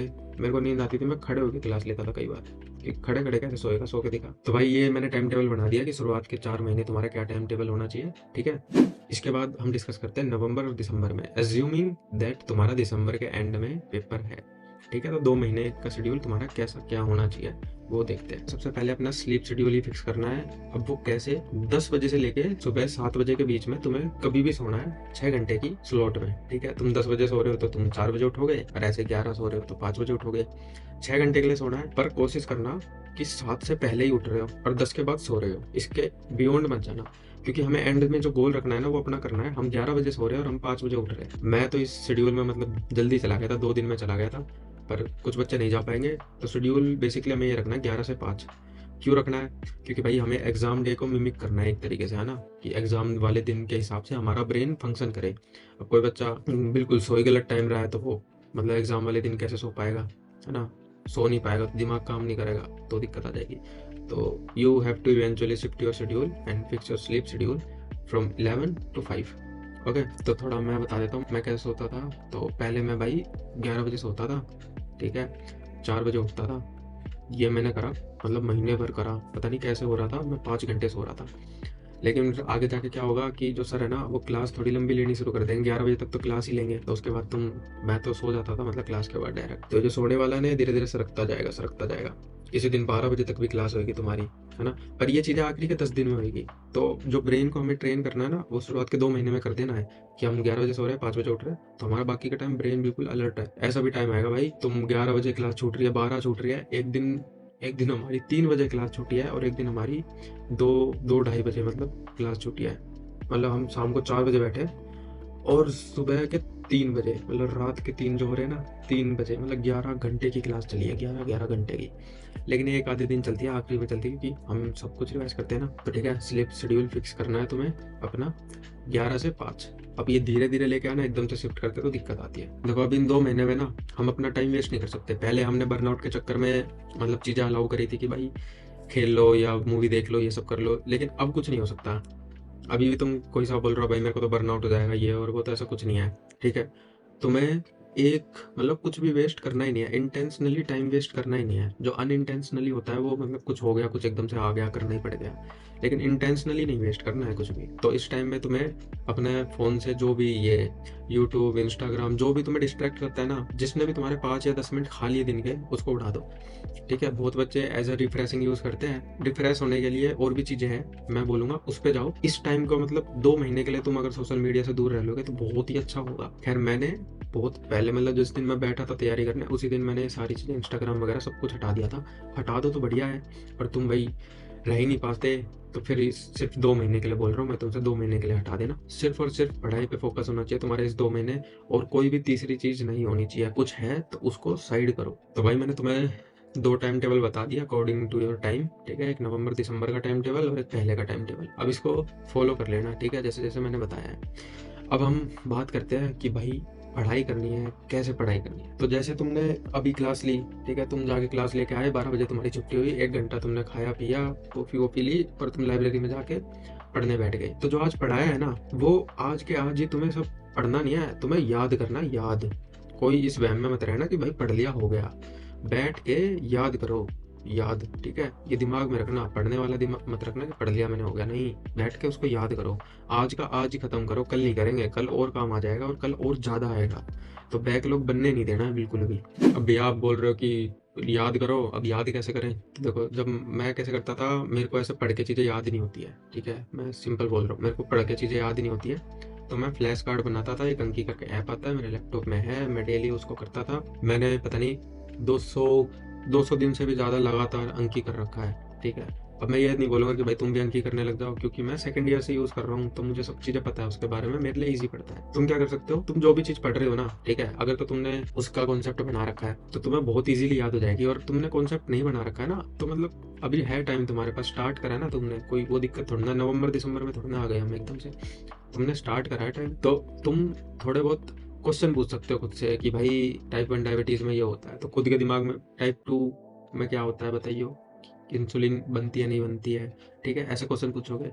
इसके क्यों भी पूछोगे कि ये क्यों होता है, तो भी तुम्हें पता लगेगा कि भाई रेजिस्टेंट हो जाती है, इसलिए ये चीज़ बढ़ती है और ये चीज़ घटती है। ऐसे जब तुम किसी भी चीज़ को याद करना चाह रहे हो, तो मतलब एक तरीके से जो कुछ डब्ल्यूज होते हैं ना, वाई होते हैं बहुत सारे, वाट, वाई वगैरह, ये चीज़ें पूछोगे, थोड़े ढूंढोगे, तो ज़्यादातर कॉन्सेप्ट तुम्हारे क्लियर हो जाएंगे। नहीं समझ में आ रहा, सर से पूछ लो, सर ये क्यों होता है, ये ऐसे क्यों हो रहा है, और ये ऐसे क्यों नहीं हो रहा, ठीक है? तो जब तुम ऐसे पूछते हो ना, तो तुम्हारे कॉन्सेप्ट क्लियर होते हैं और तुम्हें चीज़ें लंबे समय तक के लिए याद रहती है, ठीक है? क्योंकि मतलब ये मैं बता रहा हूँ क्योंकि मैंने खुद करा हुआ है। मैंने जब एंडोक्राइन पढ़ा था, मुझे कुछ नहीं आता था एंडोक्राइन में, तो मैंने बस ऐसे ही रैंडमली कि भाई ये हार्मोन आ रहा है, ये कहाँ से आ रहा है, ये अच्छा पिट्यूटरी से आ रहा है, पिट्यूटरी में कहाँ से आ रहा है, अच्छा हाइपोथैलेमस में से आ रहा है, अच्छा पिट्यूटरी से कहाँ जा रहा है, एड्रिनल में जा रहा है। तो अभी मेरे को चीज़ें याद होगी, मुझे याद करनी नहीं पड़ी, याद होगी। तो जब तुम ऐसे पूछोगे ना खुद से, तो तुम्हें भी चीज़ें याद हो जाएगी। अब कुछ चीज़ें फिर भी बच जाएगी जो याद नहीं होगी, तो भाई उन्हें रटना पड़ेगा, तुम्हें क्रैम करना पड़ेगा। अब क्रैम करने के लिए सबसे बढ़िया चीज़ क्या है, रटने के लिए भाई सबसे बढ़िया चीज़ है निमोनिक। अब जो एक इंसान है वो गिनती का निमोनिक बना सकता है, तो मैं रिकमेंड करूंगा कि भाई 5-6 बंदों का ग्रुप हो, किसी भी दिन मतलब जब भी तुम्हें टाइम मिले, 5 जने बैठो और आपस में डिस्कस करके बोलो भाई 3 दिन बाद हम इस डेट को मतलब बैठेंगे और निमोनिक बनाएंगे, एक दूसरे के शेयर करेंगे निमोनिक। तो कुछ निमोनिक उसने बनाए अच्छे होंगे, कुछ तुमने अच्छे बनाए होंगे, तुम आपस में शेयर करोगे, तो तुम्हें एक दूसरे के निमोनिक मिल जाएंगे, और निमोनिक से चीज़ें बहुत आसानी से याद होती है। ये बहुत मतलब मेरे को लेट समझ में आया, पर भाई ये बहुत बढ़िया ट्रिक है। निमोनिक बनाओ, नहीं बन रहे दूसरे बंदे से कर लो। मतलब मैं तुम्हें एक बात बताता हूँ, एक भैया थे, पास हो गए थे हमसे पहले, वो सर के रूम में बैठे थे, मैं भी ऐसे बैठा था, तो उन्होंने ऐसे ही एक निमोनिक बोल दिया, उसका अर्ली सिस्टोल का बोल दिया था आसपास। वहाँ और भी बच्चे बैठे थे, उन्होंने शायद नहीं समझ में आया उनके, पर मेरे को जब भी समझ में आ गया कि आसपास एएस और पीएस की बात कर रहे हैं वो, ठीक है? अब एएस पीएस से क्या बनता है, एक ऑर्टिक स्टेनोसिस, पल्मोनरी स्टेनोसिस में अर्ली सुनाई देती है, ठीक है? साउंड अर्ली सिस्टोलिक साउंड सुनाई देती है। ये याद हो गया। अब मैं तुम्हें इतनी देर से बोल रहा हूँ कि भाई वो समझो, कॉन्सेप्ट को समझो, तो मैंने जो दूसरा पेन मतलब पेन सिस्टोलिक याद करा है ना, वो मैंने ऐसे याद करा था, ऐसे हर्ट में से नीचे जा रहे हैं तो ये माइट्रल में आ गया, ये इधर हमने बीच में से सेप्टम उड़ा दिया तो ये वीएसटी आ गया, फिर हम ऊपर चले गए तो इससे ट्राइकस्पिड आ गया। अब कुछ लोगों को समझ में नहीं आ रही होगी चीज़ें, लेकिन जब तुम सर के साथ नोट्स पढ़ोगे ना, तुम कार्डियो पढ़ोगे, तो तुम्हें चीज़ें समझ में आएगी। ये चीज़ें याद करनी पड़ती है, ये चीज़ें याद होती है तो क्वेश्चन ऐसे सेकंड्स में होता है। तो अगर कोई चीज़ समझ के याद हो रही है तो बढ़िया, नहीं हो रही तो उसका निमोनिक बनाओ, और कोई बढ़िया तरीका नहीं है। अब जो भी चीज़ हम पढ़ते हैं तो हम भूल जाते हैं, तो हमें रिवाइज करनी पड़ती है। रिवाइज कैसे करें? तो देखो हर चीज़ तो रिवाइज होगी नहीं, ठीक है? अगर तुम चाहो सब कुछ रिवाइज कर लो तो वो होगा नहीं। तो तुम अपनी सुविधा के लिए क्या कर सकते हो, तुम जब क्यू बैंक लगाओगे ना, PYQ लगाओगे, तो PYQ से क्या होता है, हम एक्सट्रैक्ट करते हैं जो भी इंपॉर्टेंट टॉपिक्स होते हैं, ठीक है? PYQ से पता लग गया ये इस इधर से PYQ आया है, तो हमें ये टॉपिक ही पूरा इंपॉर्टेंट हो गया। अब ये उठ सेम PYQ उठ के तो आएगा नहीं, बहुत रेयर आएगा। तो वो जो पूरा टॉपिक है, वो पूरा टॉपिक तुम्हारे लिए इंपॉर्टेंट हो गया, तो इसलिए मतलब बोलते हैं कि PYQ करना बहुत जरूरी है। अब क्वेश्चन है कि रिवाइज क्या करना है। रिवाइज कोशिश करो इंपॉर्टेंट चीज पहले रिवाइज करो, उसके बाद अनइम्पोर्टेंट करो। सबसे पहली जो टेक्निक है रिवाइज करने की, वो है सिंगल पेपर टेक्निक। तो अभी सिंगल पेपर टेक्निक में क्या करते हैं, जैसे मान लो तुमने कार्डियोलॉजी पढ़ी है ना, तुमने शुरुआत के ये सारे पढ़ लिए कि भाई पी वेव इतनी होती है, ये पी वेव की हाइट इतनी होती है, इस हाइट कम है तो ये होगा, कम ज़्यादा है तो ये होगा। अब तुमने क्या करना है, खाली पेपर लेना है, उसमें लिख लो, शॉर्ट नोट्स टाइप बना लो कि भाई पी वेव ज़्यादा है तो ये होगा, कम है तो ये होगा। मैं डाल दूंगा, मैंने जैसे बनाए थे। तो अब वो जो 10-15 पेज है ना, वो सारे तुम्हारे इस पेपर पे आ गए। अब उससे फायदा क्या होगा, जब अगली बार तुम रिवाइज करोगे ना, तुम्हें सिर्फ ये एक पेपर रिवाइज करना है। और ये चीज़ बाद में नहीं होगी, ये तुम अभी बना लोगे ना, साथ साथ तो बन जाएगी। बाद में बनाने बैठोगे तो भाई इतना टाइम है नहीं तुम्हारे पास। और दूसरी बात याद रखना, ये हर चीज़ की नहीं बनेगी, जिस चीज़ की बना सकते हो वो बढ़िया है। तो सिंगल पेपर लो और उस पर चीज़ें लिख डालो, ठीक है? जो इंपॉर्टेंट चीज़ें जो बार बार तुम्हें याद करनी पड़ेगी वो लिख डालो। तो दूसरी चीज़ होती है क्वेश्चन टेक्निक। अब क्वेश्चन टेक्निक में क्या होता है, जैसे हमने माइक्रो पढ़ ली, ठीक है? हमें उसके क्वेश्चन बनाने हैं। अब जैसे कैसे बनेंगे, जैसे शुरुआत में माइकोलॉजी पढ़ी होगी ना तुमने, तो डायमॉर्फिक फंगाई है, डायमॉर्फिक फंगाई में सर ने निमोनिक बता रखा है। अब देखो निमोनिक से ये सारी चीज़ें याद होगी ना, इसलिए निमोनिक बहुत हेल्पफुल है। तो अब क्वेश्चन टेक्निक में क्या करोगे, तुम एक पेपर लोगे और उसमें क्वेश्चन लिखोगे, what are the dimorphic names of the dimorphic fungi. ऐसे करके तुम क्वेश्चन लिख दोगे, बहुत सारे जो भी इंपॉर्टेंट चीज है ना उसके क्वेश्चन लिख दोगे। What is the name of the true fungi, what is fungi like, ये सब क्वेश्चन ऐसे बना लोगे। उसके बाद जब तुम रिवाइज करोगे तो तुम नोट्स बंद कर दोगे और इन क्वेश्चन को उठाओगे और इन क्वेश्चन को पढ़ोगे कि भाई डायमॉर्फिक फंगाई के क्या नाम है। तो फिर तुम ऐसे मन में ही आंसर करने की कोशिश करोगे, भाई ये है, ये है, ये है, ये। अगर तुमने आंसर कर लिया तो वेरी गुड, नहीं किया तो तुम उसको एक बार मार्क करोगे और उसको जाके वापस से याद करोगे। इसको बोलते हैं एक्टिव लर्निंग, ठीक है? इसके मतलब डिटेल वीडियो को भी बाद में बताऊंगा, लेकिन याद, एक्टिव लर्निंग एक होती है पैसिव, अगर तुम नोट्स को सिर्फ पढ़ते रहते हो वो होती है पैसिव, और एक्टिव लर्निंग भाई नेक्स्ट लेवल होती है, नेक्स्ट लेवल। जो हम फ्लैश कार्ड्स करते हैं ना, उसमें भी ऐसे क्वेश्चन नहीं आता कि भाई ये क्वेश्चन है तो उसका आंसर देना होता है, तो वो भी एक्टिव लर्निंग होती है। तीसरी फ्लैश कार्ड है। मैं फ्लैश कार्ड के बारे में अभी ज़्यादा बात नहीं करना चाहता, क्योंकि वो एक सेपरेट ही टॉपिक है, मतलब उसके लिए कई काफ़ी चीज़ें समझानी पड़ेगी, उसके बाद वो चीज़ें होगी। कोई यूज़ करता है तो बहुत बढ़िया करता रहे। अब एक भाई चौथी चीज़ कर सकते हैं, स्पेस्ड रेपिटेशन। इसका सिंपल सा मतलब ये है कि कोई चीज़ तुमने आज रिवाइज करी, अगली बार तुम्हें क्या कल करनी है, फिर उसके 1 हफ्ते बाद करनी है, फिर उसके मतलब 3 हफ्ते बाद करनी है, फिर 1 महीने बाद करनी है, फिर 3 महीने बाद करनी है। ऐसे करके ये एक शेड्यूल है प्रॉपर। डिटेल में वीडियो बाद में डाल दूँ, लेकिन अगर तुम इंटरनेट पे सर्च करोगे ना स्पेस रेपिटेशन, तो भी तुम्हें समझ में आ जाएगा। और भाई अगर तुम्हें इनमें से कुछ भी समझ में नहीं आ रहा और तुम बहुत ही समझदार बच्चे हो, तुम पहले से याद करते आए हो चीज़ें और तुम्हें याद होती थी, है ना? ये जो चीज़ें बता रहा हूँ ना मैं, कुछ चीज़ें हैक्स बता रहा हूँ, ऐसे करो वैसे करो, ये उन बच्चे के लिए है जो थोड़े कमज़ोर है। जैसे मैं कमज़ोर बच्चा था ना, तो तुम्हें अगर कुछ भी समझ में नहीं आ रहा तो तुम जैसे पढ़ते तुम वैसे रिवाइज करो, वैसे ही पढ़ो, कोई दिक्कत नहीं है उसमें। वापिस से बता रहा हूँ, एक चीज़ याद रखना, नोट्स याद करने हैं, नोट्स हमें सिर्फ पढ़ने नहीं हैं, ठीक है? कुछ बच्चे सिर्फ पढ़ने में रह जाते हैं, पढ़ने में लगता है उन्हें याद हो गया। तुम अगर ऐसे हाथ रख के नोट्स पे रिवाइज करना चाह रहे हो और तुम्हें याद ही नहीं आ रहा, याद करना चाह रहे हो कि क्या लिखा था, तो भाई तुम्हें याद करने की जरूरत है। ऐसा मत सोचना कि अरे यही तो था, याद आ जाएगा। क्वेश्चन आएगा और तुम सोच रहे हो कि क्वेश्चन भी आएगा और एमसीक्यू भी, एमसीक्यू तो है ही हमारा एग्जाम, वहाँ पे आंसर भी लिखे होंगे, तो हमें तो फटाफट याद आ जाएगा। भाई नहीं याद आता, ठीक है? मैं अपने एग्जाम में इंडियन इंक सोचता रह गया था कि क्या क्या था इंडियन इंक का, यहाँ लिखा था, मेरे दिमाग में आया ही नहीं। ऐसा स्ट्रेसफुल माहौल हो जाता है, इतना आसान आसान क्वेश्चन भी सोचना पड़ जाता कई बार। तो अब हमने नोट्स भी याद कर लिए, ठीक है? अब हमें करना है क्यू बैंक, ठीक है? दिन का काम में क्यू बैंक और ऐड होएगा, और क्यू बैंक डेली नहीं ऐड होएगा वैसे। देखो तुम्हें क्लास करी, क्लास के बाद तुमने आके अपने नोट्स पढ़ लिए, याद कर लिए, उसके बाद तुम्हें क्यू बैंक लगाना है। क्यू बैंक टॉपिक वाइज होते हैं और डेली ऐसे टॉपिक खत्म नहीं होते, शुरुआत में तो नहीं होते। देखो कार्डियो की थोड़ी सी मॉड्यूल है, खत्म नहीं होगी, लेकिन अगर तुम उसको छोड़ते जाओगे ना कि अरे चल कर लेंगे, तो भाई बाद में एकदम से जिस दिन एंडोक्राइन होगी उस दिन तुम्हारे पास कम से कम 21 मॉड्यूल आ जाएंगे एकदम से, है ना? तो कोशिश करो जैसे टॉपिक खत्म हुए उस टॉपिक के क्यू बैंक करने हैं। क्यू बैंक टेस्टिंग टूल नहीं है, क्यू बैंक एक पढ़ने का टूल है जिससे तुम्हें चीजें निकाल के पढ़नी है। क्यू बैंक जब कर लोगे तो उसको रिव्यू करना है। अब क्वेश्चन आता है कि क्यू बैंक को कैसे कैसे रिव्यू करना है। तो जो क्यू बैंक में ऐसे नीचे टैग्स लगे होते हैं, FMG के, नीट PG के, INSET के, एम्स लिखा हुआ, ठीक है? तो वो क्वेश्चन तो हो गया पीवाईक्यू, तो वो तो डायरेक्टली याद मतलब होना ही चाहिए हमें। अब उसके लिए मैं क्या करता था, मैंने एक टैब में मतलब गुड नोट्स में हाईलाइटर होता है पर्पल कलर का लगा रखा था मैंने, तो जो भी पीवाईक्यू मिलता है ना मेरे को, मान लो मैंने सही भी कर दिया, पर मैं क्या करता था उसको नोट्स में जाता था और हाईलाइट कर देता था कि भाई ये ऐसे ये पूछा हुआ है, जैसे वो बताया था ना ब्रॉड बेस बडिंग पूछी है, तो मैंने उसको हाईलाइट कर दिया। ठीक है, तो जब भी मैं नोट्स रिवाइज करूंगा ना, तो मुझे पता होगा कि भाई हाँ ये वाला पीवाईक्यू में आया हुआ है, तो मेरे पीवाईक्यू भी साथ के साथ रिवाइज होंगे। अब मैं तुम्हें एक चीज़ बता रहा हूँ, लेकिन ये चीज़ सिर्फ उन्हीं के लिए है जो थोड़े एक्स्ट्रा एफर्ट्स करके एक्स्ट्रा वर्क करना चाहते हैं, हर किसी के लिए नहीं है भाई। देखो सर से पूछोगे ना, सर भी मना कर देंगे भाई ये चीज़ मत करो, ठीक है, इसलिए सर से नहीं पूछना है। तुम्हें अगर एक्स्ट्रा एफर्ट करने हैं तो ये चीज़ मैंने करी थी, तो मैं तुम्हें बता रहा हूँ। अब जब हम क्वेश्चन सोल्व करते हैं ना, तो भाई उसमें वहाँ पे नीचे परसेंटेज लिखी आती है कि भाई हमने मान लो सही किया गलत किया फर्क नहीं, हमने सेलेक्ट करा कुछ आंसर, तो नीचे लिखा है कि भाई ये 49% बच्चों ने ये क्वेश्चन का आंसर सही लगाया है, 49% of people goat this correct, ठीक है, ऐसे लिखा आता है। तो मैंने अपने लिए एक फिक्स कर रखा था कि भाई जो भी क्वेश्चन 40% के ऊपर बच्चे करेक्ट कर रहे हैं ना, वो क्वेश्चन मुझे भी आना चाहिए। ठीक है, उसके लिए मैं क्या करता था, जो भी क्वेश्चन 40% के ऊपर था उसका प्रॉपर कॉन्सेप्ट पढ़ना है। ठीक है, कॉन्सेप्ट पढ़ लिया, उसके बाद उसको उठा के नोट्स में ऐड करना है। नोट्स में वो ही चीज ऐड करनी है जो रिवाइज कर सको।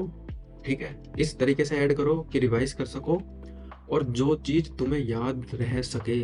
ये दो चीज ध्यान से सुनो वापस, नोट्स में वो ही कॉन्सेप्ट या वो ही चीज ऐड करनी है जो चीज तुम रिवाइज कर सको और जो चीज तुम्हें याद रह सके। अगर कोई चीज तुम्हें लग रही है कि मुझे याद नहीं रहेगी, तो उसको ऐड बिल्कुल मत करना। ठीक है, कोई मतलब नहीं है मतलब उसको ऐड करने का, तुम अपने लिए स्ट्रेस बढ़ा रहे हो। और कोई चीज है कि भाई उसका पढ़ा तुमने कॉन्सेप्ट और तुम्हें समझ में आ गया, अरे ये नई चीज मिल गई मुझे, ये सर के नोट्स में नहीं है, तो हमने क्या किया, उसको उठा के ऐड कर लिया, एक कॉन्सेप्ट ऐड करा। क्वेश्चन का आंसर ऐड मत कर लेना भाई, उसमें कुछ फायदा नहीं होगा तुम्हें। ठीक है, बस ये हो जाएगा कि मेरे जब क्वेश्चन लगाया अगली बार तो वो हो जाएंगे नहीं। हमें कॉन्सेप्ट ऐड करना है ताकि उस कॉन्सेप्ट से अगर क्वेश्चन आए तो हम कर पाए अगली बार। और जो 40% से कम है, कम बच्चों ने सही करा है, ठीक है, उस क्वेश्चन के लिए क्या करें, उस क्वेश्चन का एक बार कॉन्सेप्ट पढ़ो, समझो और बस हो गया। तुम्हें वो ऐड नहीं करना है नोट्स में, क्योंकि देखो सर ने इतनी मेहनत करके नोट्स कम करे हैं, है ना, हमें मतलब बेमतलब में नोट्स बड़े नहीं करने हैं। ठीक है, अगर कोई चीज़ हमारी नॉलेज को बढ़ा रही है तो ही हम उस नोट्स में ऐड कर रहे हैं। तो मैं 40% के हिसाब से चलता था, तुम 50% के हिसाब से चलोगे तो भी तुम्हारा काम चल जाएगा, कोई दिक्कत नहीं है। जो भी 50% के ऊपर सही कर रहे हैं ना बच्चे, जो भी जिस भी क्वेश्चन को सही कर रहे हैं 50% से ऊपर बच्चे, तुम उस क्वेश्चन का कॉन्सेप्ट पढ़ो, उसमें से चीजें निकालो जो तुम्हें समझ में आ रही है, जैसे जैसे समझ में आ रहा है उसको लेके नोट्स में एनोटेट कर दो, बस हो गया तुम्हारा काम। ऐसे करके जब तुम सारे क्यू बैंक कर लोगे ना, तो तुम्हारे पास बहुत बड़ी नॉलेज हो जाएगी। जो बच्चे बोलते हैं ना कि सर के नोट्स छोटे हैं, मतलब इसके ऊपर और कुछ नहीं करने की जरूरत, ये एक चेरी ऑन द केक हो गया। ठीक है, ये चीज मैंने बहुत बहुत से सब्जेक्ट में करी, बहुत से में नहीं करी, जिसमें टाइम नहीं था उसमें नहीं कर पाया। तो मैं तुम्हें शुरुआत से बता रहा हूँ कि शुरुआत के सब्जेक्ट में ऐसी चीजें करते रहना, तो उससे तुम्हें बहुत फायदा होगा। तो वापिस से समराइज कर देता हूँ, तुमने क्लास ले ली, क्लास के बाद तुमने जो नोट्स थे वो याद कर लिए, उसके बाद तुमने उस टॉपिक के क्यू बैंक लगा लिए, क्यू बैंक रिव्यू कर लिए जैसे बताया मैंने, उसके बाद दिन में और कुछ काम नहीं बच रहा तुम्हारे पास, you are done for the day. तो जैसे सबसे पहले हमारे सब्जेक्ट चलेंगे, मेडिसिन माइक्रो चलते हैं। जैसे मान लो माइक्रो खत्म हो गई तो तुम्हें क्या करना है, ऐसे नीचे जाओगे ना मैरो में क्यू बैंक के सेक्शन में, तो वहाँ पीवाईक्यू मिलेंगे, तो पीवाईक्यू खोल के मैरो माइक्रो में चले जाना, उसमें काफी सारे सालों के मिलेंगे एफएमजी के। पहले तुम्हें एफएमजी के सारे पीवाईक्यू करने हैं, और मैंने जैसे बताया था कि मैं एक हाईलाइटर यूज करता था और उसको नोट्स में एनोटेट करता था, ताकि मेरे को बार बार इधर आके पीवाईक्यू ना देखने पड़े, है ना। मैं जैसे नोट्स रिवाइज करूँ मुझे पता लग जाए हाँ ये पीवाईक्यू आया था, सिंपल सा मतलब एनोटेट करना चाहो तो कर लेना, ना तो ऐसे हाईलाइट कर लेना, जिससे तुम्हें एक आइडिया रहे। कोई अगर वैसे नोट्स यूज कर रहा है तो वो मत करना, ज्यादा क्लिटरी हो जाएगा। उसके बाद भाई मैरो में जाओ और अपना एफएमजी से नीट पीजी चेंज करो, वापिस से क्यू बैंक में जाओ और पीवाईक्यू में जाके तुम्हें वहां पे एम्स और नीट पीजी के मिलेंगे, तुम्हें वो भी पीवाईक्यू करने हैं। ठीक है, तो ऐसे तुम्हारी माइक्रो खत्म हो गई। माइक्रो के सबसे पहले तुमने नोट्स पढ़ लिए, उसके बाद क्यू बैंक लगा लिए, एफएमजी के क्यू बैंक लगाने बस। ठीक है, फिर एफएमजी के पीवाईक्यू लगा लिया, उसके बाद तुम नीट पीजी के सेक्शन में गए, वहाँ पे नीट पीजी और एम्स के क्यू बैंक लगा लिए बस। क्यू बैंक रिव्यू कैसे करना है वो मैंने बता दिया, पीवाईक्यू एनोटेट कैसे करना है वो मैंने बता दिया, इसके अलावा और कुछ नहीं करना। रिवाइज कैसे करना है वो भी मैंने बता दिया। ठीक है, तो देखो हमें ना पीवाईक्यू कम से कम भी 3 बार करने हैं, क्योंकि एफएमजी में ना पीवाईक्यू रिपीट होते हैं, पीवाईक्यू ना रिपीट हो तो पीवाईटी तो रिपीट ही होते हैं, है ना। तो पीवाईक्यू के चक्कर में पीवाईटी भी रिपीट हो रहा है जैसे मैंने बताया। ठीक है, तुमने पहली बार पढ़ा और हाईलाइट कर लिया। ठीक है, दूसरी बार क्या कर सकते हो तुम, अगर तुम सही ट्रैक पे चल रहे हो, तुम्हारे पास सही टाइम रहेगा, तो तुम यूट्यूब पे पीवाईक्यू देखना। तो उससे क्या फायदा होगा, जब तुम यूट्यूब पे पीवाईक्यू देखते हो ना, तो टीचर की एक अप्रोच होती है क्वेश्चन को सोल्व करने की, है ना। तुम्हें वो चीज पे ध्यान देना है कि सर ने कैसे एलिमिनेट करे है ना, सर कैसे किन किन पॉइंट्स को सेलेक्ट करके सही आंसर पे पहुंचे है। भले तुम्हें आंसर पता है पर एक बार एक्सप्लेनेशन ना सुनो तो अप्रोच तो सुनो ही, कैसे सर की अप्रोच थी, क्या थी। अगर मान लो कुछ नया सा क्वेश्चन आ गया, जैसे एम्स में बहुत बार नए क्वेश्चन आते हैं, तो सर बताते हैं कि भाई ये नया क्वेश्चन है, इसके बारे में तुम्हें पता नहीं है, तो तुम इस क्वेश्चन को कैसे अप्रोच कर सकते थे। तो वो अप्रोच करना बताएंगे कि इससे ये होगा, इससे ये एलिमिनेट होगा, ऐसे एलिमिनेट करके चीजें हो जाएगी। क्योंकि भाई मेन पेपर में बहुत से क्वेश्चन ऐसे मिलेंगे जो तुमने नहीं देखे होंगे, तो उन क्वेश्चन को जब ही हैंडल कर पाओगे जब तुम्हें ये चीजें पता होंगी। देखने से फायदा होगा, पर सिर्फ एक ही बार पीवाईक्यू ऐसे देखना है। अगर कोई बंदा हर बार यूट्यूब से पीवाईक्यू देखता है ना, तो वो टाइम वेस्ट भी कर रहा है और एक काइंड ऑफ अपनी वो मेमोरी बना रहा है, पिक्चर मेमोरी बोलते हैं ना जिसको, पिक्चर मेमोरी वो उस चीज की बना रहा है। ठीक है, हमें उस चीज की नहीं बनानी। हमें पहली बार पीवाईक्यू करे थे, हमने हाईलाइट कर लिए, हम अपने नोट्स को पढ़ रहे हैं, पीवाईक्यू के लिए भी हम अपने नोट्स को पढ़ रहे हैं, तो हमारी पिक्चर मेमोरी बन रही है। थर्ड टाइम पीवाईक्यू करने हैं, हम अपने रिसेट मारेंगे, मतलब मैरो को रिसेट हो जाता है, एक ही बार कर पाओगे, वैसे तुम 3 महीने में एक बार होता है। जिसको ना पता हो ऐसे लेफ्ट में जाना, ठीक है, उसके बाद अपने प्रोफाइल पे जाना और वहाँ पे रिसेट होगा, उसमें 3 ऑप्शन आएंगे कि भाई रिसेंट, मतलब सिर्फ क्यू बैंक रिसेट करने हैं कि क्यू बैंक और बुक मार्क करने हैं कि बुक मार्क ऐसे करके होगा, तो उसमें सिर्फ क्यू बैंक वाला दबा देना, ठीक है, तुम्हारा काम हो जाएगा। अब जो एफएमजी और ये नीट पीजी का है ना, इसकी तो एक्सप्लेनेशन पढ़ लेना पीवाईक्यू की, क्योंकि भाई ये तो इंपॉर्टेंट ही है ना, ठीक है, और तुम्हें समझ में भी आ जाएगी। अगर तुमने नोट्स पढ़े ना तो तुम्हें एक्सप्लेनेशन भी समझ में आ जाएगी। तुम्हारे मतलब 80% सही होंगे पीवाईक्यू सर के नोट्स, कोई दिक्कत नहीं आएगी, 80% तो प्रॉपर सही हो जाएंगे, ठीक है। बाकी के तुम देख लेना। एक्सप्लेनेशन पढ़नी है किसकी, नीट पीजी की और एफएमजी की। आईएनआई सेट की एक्सप्लेनेशन पढ़ने बैठोगे तो फिर वहीं दिमाग रुक जाएगा और हो जाएगा काम। कुछ कुछ आसान क्वेश्चन मिलेंगे आईएनआई सेट में जो हो जाएंगे, ठीक है, जो आसान होंगे, लेकिन हर किसी की एक्सप्लेनेशन नहीं पढ़ सकते। तो क्या करना पड़ेगा, कुछ क्वेश्चंस के लिए आईएनआई सेट में हमें क्वेश्चन का आंसर याद करना पड़ेगा कि अगर इन फ्यूचर ये क्वेश्चन रिपीट होता है तो हम कर सकते हैं, क्योंकि आईएनआई सेट से क्वेश्चन डाल देते हैं। अब आते भाई, तो जीटी कब शुरू करने हैं। जीटी मेरे हिसाब से तुम शुरू कर देना जैसे तुम 3-4 सब्जेक्ट खत्म करो। मैंने अगर पिछले दिसंबर से इस दिसंबर तक का देखे तो मैंने 14 जीटी दिए है। अगर सिर्फ प्रिपरेशन फेज का देखे, जब मैंने कोचिंग ज्वाइन करी थी, प्रोक्स 7 जीटी दिए थे, और उसके मार्क्स नोट करे थे, मार्क्स इंक्रीज ही हो रहे थे। तो जीटी में सबसे पहली चीज जो हमें ध्यान रखनी है, हमें कोशिश करना है कि जीटी देंगे हम संडे को, और हम एग्जाम के टाइम पे देंगे, ठीक है। हम कोशिश करेंगे कि हम 9 से 11:30 जीटी दे एक, और उसका दूसरा पार्ट 2 से 4:30 दे, क्योंकि मतलब फोकस वही है ना अपना कि एग्जाम डे को मिमिक करना है। हमारा जो ब्रेन है ना सबसे ज्यादा एक्टिव होना चाहिए 9 से 11:30, है ना। अगर किसी का ब्रेन 4 से 8 बजे तक, सुबह 4 से 8 बजे तक ही एक्टिव है, उसका क्या फायदा। वो 9 से 11:30 एक्टिव होना चाहिए, उसके लिए हमें ट्रेन करना है। तो जब हम 7-8 जीटी देंगे ना तो हमारा ब्रेन ऑटोमेटिकली ट्रेन हो जाएगा कि हाँ भाई अब टाइम हो गया है, अब हमें जीटी देना है संडे को। तो कोशिश करना संडे को जीटी दो और ये टाइम हो, कोशिश करना। अगर ना हो पाए तो इस बहाने से ये मत करना कि भाई मैं जीटी ही नहीं दे रहा, है ना, जीटी देना है। तो अब क्वेश्चन आता है कितने जीटी देने हैं। मैरो में अभी मैंने देखा था, चेक करा था, तो उसमें फेब में 12 फेब को एक जीटी है, जीटी 1। उसके बाद उसमें रिकॉल आएगा, ठीक है, उसके बाद जीटी 2 आएगा, 3 आएगा, 4 आएगा, फिर एंड में तुम्हें एक वो मिलेगा नेशनल मॉक एग्जाम ऐसे करके मिलेगा मैरो में। तो तुम्हें ये सारे तो देने ही है, ठीक है, ये तुम्हारी प्रिपरेशन फेज के ये सारे तो देने ही है। उसके अलावा अगर तुम्हारे पास टाइम बच रहा है तो तुम और भी दे सकते हो। जैसे मेरे पास, मतलब मैं 7-7 जीटी देता रहता था, मैंने अप्रोक्स 7 जीटी दिए थे, ठीक है, बहुत है, मतलब 7 जीटी भी बहुत है। तो बेसिक फंडा ये है कि मैरो एक शेड्यूल देता है, उसमें जाके तुम शेड्यूल के हिसाब से जीटी देते रहो, और जब तुम जीटी देते हो तो एक उसमें ऑप्शन आता है गैस वाला, क्योंकि जब तुम शुरुआत में जीटी दे रहे हो ना तो तुमने 3-4 सब्जेक्ट के बाद ही शुरू कर दिया, तो बहुत सी चीजें तुम्हें नहीं आती होगी, तो उसके लिए एक मार्क होता है, उसको मार्क कर दो। तो उससे क्या होगा कि तुम्हें बाद में पता लगेगा कि भाई तुम्हारे तुक्के कैसे हैं। मेरे कुछ खास नहीं थे, ठीक है, तो तुम्हें खुद का पता लगेगा तुम्हारे तुक्के कैसे लगते हैं। उसके बाद जब तुम रिव्यू करोगे ना तो रिव्यू में भी एक सेपरेट ऑप्शन आता है कि जो क्वेश्चन गैस करे वो सही हो गए और जो क्वेश्चन गैस करे वो गलत हो गए, तो तुम उसको भी रिव्यू कर सकते हो। तो एक फायदा रहेगा तुम्हें, ठीक है, तुम्हें अपने गैस वर्क का पता रहेगा। तो जब मेन एग्जाम में तुम गैस करोगे, मान लो तुम्हें क्वेश्चन नहीं आ रहे, तो तुम्हें पता रहेगा कि हाँ कितने क्वेश्चन गैस करने हैं, कैसे गैस करने हैं। धीरे धीरे ये चीज इंप्रूव हो जाएगी, गैसिंग स्किल भी भाई इंप्रूव हो जाएगी। पहले मेरी बहुत बेकार थी, फिर मैंने धीरे धीरे इंक्रीज करी। भूलोगे तो एक वीडियो बनाऊंगा इस पे मस्त बिल्कुल कि कैसे तुक्के मारे जाए। और देखो जितने जीटी दो उतने कम है, ठीक है, कोशिश करो जितने जीटी दे सको ना उतने दो, क्योंकि जीटी कहीं ना कहीं तुम्हें फायदा ही करेगा, नुकसान कुछ नहीं करेगा। मैंने मतलब जब सर ने बोला था ना कि जीटी दो, उस टाइम मैंने जीटी देने के लिए खोला ना, तो मतलब मेरे को जीटी मिल नहीं रहा था जिसको मैं दे दूं। मैंने सारे जीटी दे रखे थे, तो मुझे 2023 में जाके जीटी देने पड़े। जो 2023 के जीटी थे ना वो देने पड़े, क्योंकि 24 के सारे निपटा दिए थे मैंने लगभग, ठीक है। तो जितने ज्यादा जीटी हो सके उतने ज्यादा जीटी देना, फायदा रहेगा। तो अब जीटी दे लिया, अब जीटी के बाद तुम्हें जीटी रिव्यू भी करना है ना।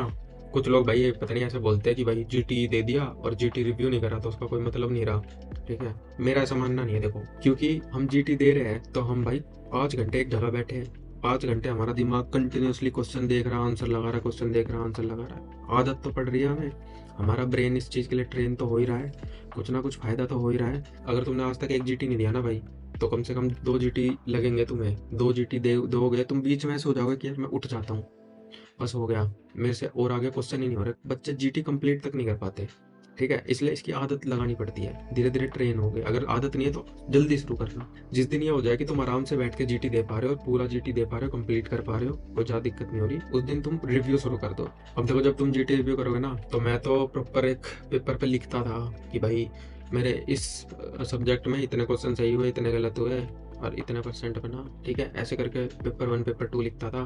फिर जो सबसे वीकेस्ट होता था वो और स्ट्रॉन्गेस्ट वो, और सब्जेक्ट वाइज रिव्यू करता था। तो तुम्हें भी सब्जेक्ट वाइज रिव्यू करना है, लेकिन तुम्हें क्या करना है, सबसे पहले गलत क्वेश्चन देखने हैं, जो उनसे गलत हुए वो देखने हैं, उसके बाद जो सही हुए वो देखने हैं। बहुत बड़ा पाप कर रहा है अगर कोई बंदा स्किप कर रहा है ना, क्योंकि इसमें नेगेटिव मार्किंग तो है नहीं ना, तो तुम क्यों स्किप कर रहे हो। तुक्का मारो, कम से कम उस पर गैस वाले पे क्लिक करके तुक्का मारो, पता लगेगा क्या हुआ है ना, कैसा तुक्का लगता है तुम्हारा। तो सब्जेक्ट वाइज करो, सबसे पहले गलत को, उसके बाद सही को। अब तुम जब जीटी रिव्यू कर रहे हो ना, तो कोशिश करो कि अपने मेन नोट्स में चीज़ें ऐड ना करो, है ना, क्योंकि भाई जीटी में बहुत सी नई चीज़ें मिल जाती है। तो तुम उसके लिए एक सेपरेट कॉपी बनाओ, आईपैड है तो बहुत बढ़िया है ना, तो एक सेपरेट सी कॉपी बनाओ। तो जो क्वेश्चन गलत हुआ है ना, तो उसमें तुम्हें वही वापस से परसेंटेज का सीन देखना है कि भाई 50% के ऊपर है कि नीचे है। 50 ही रखना जीटी में, है ना। तो जो 50% के ऊपर है उसको तुम्हें पढ़ना है, तो प्रॉपर कॉन्सेप्ट पढ़ना, है ना, कि उसका कॉन्सेप्ट क्या है। उसके बाद उस कॉन्सेप्ट में से जो जो चीज़ें तुम्हें ज़रूरी लग रही है, जो जो तुम्हें समझ में आई है और जो जो तुम याद रख सकते हो, वही चीज़ जीटी के कॉपी में डालना। अब ऐसा नहीं है कि भाई इतना बड़ा कॉन्सेप्ट होता है भाई मैरों के नीचे, तुम सब कुछ नहीं लिख सकते। तुम उसे पढ़ो, समराइज करो, छोटा करो और उसको जीटी की कॉपी में डाल दो। ऐसे अलग जीटी की कॉपी बनाओगे तो मतलब एक जीटी में तुम्हारा मुश्किल से 1 या 2 पेज भरते हैं, ठीक है। मेरे टोटल 3 पेज भरे थे और उससे ज़्यादा नहीं भरे थे, ठीक है। ऐसे अलग से बनाओगे, सब्जेक्ट वाइज करते जाओगे, जीटी का रिव्यू हो जाएगा। तो जब तुम ऐसे रिव्यू करोगे ना, तुम्हारे पास एक जीटी की कॉपी तैयार हो जाएगी, ठीक है, जिसमें वो कॉन्सेप्ट है, ठीक है, जो तुमने लिखा है। फिर से बोल रहा हूँ, वही चीज़ ऐड करना जो रिवाइज कर सको और याद कर सको, भर मत देना उसको बेमतलब में, ठीक है। जिस दिन तुम जीटी दे रहे हो ना, उस दिन तुम कोशिश करो कि तुम सुबह 5 बजे उठ जाओ और तुम्हें 5 बजे से लेके 8 बजे तक रिवाइज करना है, ठीक है। अब कुछ बच्चे मतलब ये सोच रहे होंगे कि भैया सुबह तो क्लास होती है 9 बजे वो, तो मतलब 2 महीने पहले ना सर ही खुद छुट्टी करनी शुरू कर देते सैटरडे की, मतलब संडे की। और मैंने बताया ना, जिस दिन तुम्हें छुट्टी मिलेगी बीच में, ठीक है, छुट्टी मिलेगी तो उसका यूज़ करना। जब तुम्हारे 3-4 सब्जेक्ट हो जाए तो छुट्टी में जीटी देने की कोशिश करना। तो जिस दिन जीटी है उस दिन 5 बजे उठना है, 8 बजे तक रिवाइज करना है। 8 के बाद नहीं करना, क्योंकि उसके बाद मेन एग्जाम में कर नहीं पाओगे ना तुम, क्योंकि तुम अंदर चले जाओगे। मैं भी 8, 5, 8, 10 पे अंदर चला गया था। तो 5 बजे से लेके 8 बजे तक तुम्हें रिवाइज करना है सब्जेक्ट के, फर्स्ट पेपर के सब्जेक्ट रिवाइज करने हैं, जितने कर सको उतने, ठीक है। मतलब तुम जल्दी जल्दी कोशिश करोगे ना रिवाइज करने की, तुम्हें आदत हो जाएगी। मतलब मेरे को एनाटॉमी रिवाइज करने की इतनी आदत हो गई थी कि मतलब मैं 1.5 घंटे में एनाटॉमी खत्म कर देता था पढ़ के, फटाफट की। अच्छा ये और ऐसा भी नहीं ऊपर ऊपर से पढ़ा है। मेरे जो फर्स्ट पेपर में सबसे ज़्यादा मार्क्स आते थे ना, एनाटॉमी में आ जाते थे। ऐसा भी कुछ नहीं है कि भाई मैंने ऊपर ऊपर से पढ़ा और कुछ नहीं हुआ, नहीं, जो जो पढ़ा है वो सब याद रहता था और खूब मार्क्स आते थे, ठीक है। और 1.5 घंटे में रिवाइज हो गया, ठीक है। तो अगर तुम खुद सोचो मतलब कि अगर तुम ऐसे करोगे ना, तो फटाफट फटाफट फटाफट सब्जेक्ट होंगे तुम्हारे रिवाइज, ठीक है। आदत पड़ेगी तुम्हें फटाफट रिवाइज करने की, क्योंकि at the end of the day तुम्हें क्या करना है, तुम्हें 2-3 दिन में सब कुछ रिवाइज करना है ना। सर तो कराएंगे ही, तो भाई ऐसे फटाफट अगर सब्जेक्ट निपटाओगे ना, तो तुम एग्जाम वाले दिन भी सुबह काफ़ी मतलब सब्जेक्ट निपटा दोगे। मतलब मैं बताता हूँ, सर ने क्लास छोड़ी थी अराउंड 4 कुछ बजे शाम को, मतलब आज बैठा हूँ मैं, आज शाम के 4 बज रहे हैं, तो कल एग्जाम है। तो 4 बजे सर ने क्लास छोड़ी, उसके बाद मेरे पास 4 से 11 बजे तक का टाइम था, ठीक है, पढ़ने के लिए, क्योंकि मुझे फिर सोना था, फिर सुबह जल्दी उठना था। क्यों, और मैं सोऊंगा नहीं ना तो मतलब मेरा दिमाग चलता नहीं है, तो मुझे सोना था ही, सोना तो इम्पोर्टेंट है। तो मैं 4 से लेकर 11 बजे तक मेरे पास 6 घंटे थे, और भाई साहब मैंने 5 सब्जेक्ट रिवाइज मारे। अब मैंने कोई 5 छोटे सब्जेक्ट रिवाइज नहीं मारे थे, छोटे सब्जेक्ट तो मैंने देखे भी नहीं थे एक तरीके से। छोटे सब्जेक्ट तो कोई मतलब ही नहीं था मेरा देखने का, मैं पहले पढ़ रखे थे। 5 बड़े सब्जेक्ट रिवाइज मारे, मेरे को खुद यकीन नहीं हो रहा था खुद पर, लेकिन भाई मैंने मतलब बड़े बड़े ऐसे फार्मा फार्मा मैंने एक दिन पहले पढ़ी थी, वहाँ मैंने पैथो रिवाइज मारी है, बायोकेम सुबह मारी है रिवाइज, है ना। ऐसे 5 सब्जेक्ट रिवाइज मार के सोया था मैं। एनाटॉमी रिवाइज मारी मैंने। सुबह के लिए सर ने 2 सब्जेक्ट बोला था कि बायोकेमिस्ट्री और माइक्रोबायोलॉजी सुबह पढ़ना, क्योंकि ये स्कोरिंग सब्जेक्ट होते हैं और सुबह सुबह याद रहेंगे। तो ये 2 सब्जेक्ट मैं सुबह फटाफट उठा और नहाया, और उसके बाद मैं बैठ के ये 2 सब्जेक्ट करे। एक सब्जेक्ट मैंने बैठ के जब पढ़ लिया, जब सब ये मम्मी पापा रेडी हो रहे थे, और दूसरा सब्जेक्ट मैंने गाड़ी में बैठे बैठे पढ़ दिया। तो अगर तुम इसको अभी से करोगे ना, जीटी से पहले तुम कोशिश करोगे कि तुम फटाफट पढ़ रहे हो, तो तुम्हें एक मतलब प्रैक्टिस सी हो जाएगी कि जब एग्जाम होगा ना, तो तुम फटाफट सारी चीजें निकाल के जाओगे। और जब तुम इस माइंड सेट से जाते हो ना कि भाई तुम्हें सब कुछ याद है ना, तुमने अभी अगर कुछ भूल भी गए तो तुम सुबह सुबह पढ़ के आए हो, तुमने कल रात को ही पढ़ा है, तुम कैसे भूल जाओगे। तो भाई एक नेक्स्ट लेवल कॉन्फिडेंस में जाते हो, और तुम्हें डर नहीं लगता, और डर नहीं लगता तो पैनिक नहीं करोगे जल्दी सी। अब कोई परेशान हो रहा, भैया 1.5 घंटे में एनाटॉमी कैसे होगी, आपने बोल दिया, तो भाई फटाफट चीजें देखनी है, फटाफट फटाफट फटाफट, है ना। तुम्हें पता लग जाएगा कि तेरे को, तेरे ब्रेन को कौन सी चीज याद है, कौन सी नहीं याद है ना। कि भाई इसमें से ये नर्व पर ये चीज जाती है, ये तेरे को याद है कि नहीं याद है। अगर तेरे को याद है तो फटाफट आगे जाएगा तू, है ना। तो वही है, ये तुम्हारी पहले की मेहनत होगी, ये कोई उस दिन की नहीं है। अगर तुमने पहले ढंग से याद करी है चीजें, तो चीजें फटाफट निकलेगी। कुछ पर कुछ चीजें होती है जो रिवाइज करनी ही पड़ती है।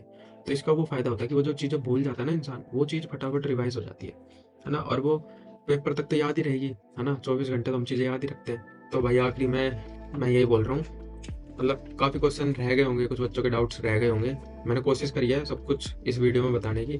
स्टिल अगर किसी बच्चों के कुछ डाउट्स रह गए तो वो इंस्टाग्राम पे मेरे को मैसेज कर सकता है या कमेंट कर सकता है ना। I will reply, I will definitely reply. क्योंकि यार ये स्क्रिप्ट ना मैंने एक ही दिन में सोच साच के लिखी है, तो मतलब एक दिन में मैं जितना सोच पाया, जो जो चीज़ें जिस जिस एंगल से जैसे जैसे मैंने करी, जो भी सोच पाया ना, वो सब मैंने बता दिया तुम्हें। अगर स्टिल डाउट है तो मेरे को कांटेक्ट करो, ठीक है। इंस्टाग्राम पे कर देना, मैं इंस्टाग्राम अपनी मेंशन कर दूंगा। और ऑल द बेस्ट गाइस। अगर फ्यूचर में कोई भी दिक्कत है तो तुम मुझे कांटेक्ट कर सकते हो किसी भी प्रॉब्लम के लिए, कोई दिक्कत नहीं है, ठीक है। Bye bye, god bless you.